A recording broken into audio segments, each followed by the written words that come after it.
Vous êtes ici sur la plateforme Climatherm de la spécialité génie thermique, énergétique et environnement.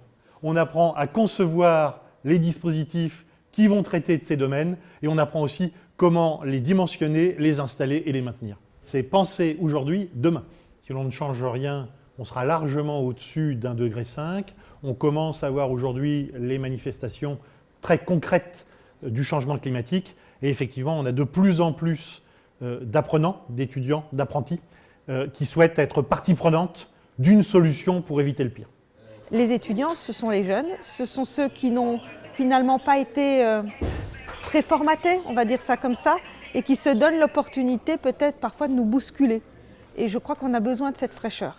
Et c'est bien eux qui sauront trouver l'ingéniosité, l'agilité, les nouvelles technologies pour répondre aux enjeux de demain. Et notre responsabilité en tant qu'entreprise, c'est d'offrir la possibilité aux étudiants d'avoir accès à des matériels qui leur permettent de se dire l'électricité est peut-être une bonne solution dans tel ou tel cas, mais l'hybridation, voire le gaz pur, une autre bonne solution dans d'autres cas. Cette nouvelle génération d'ingénieurs, elle a probablement un peu plus de responsabilités que les précédentes. En 2050, 100% du gaz en France sera renouvelable, un gaz vert.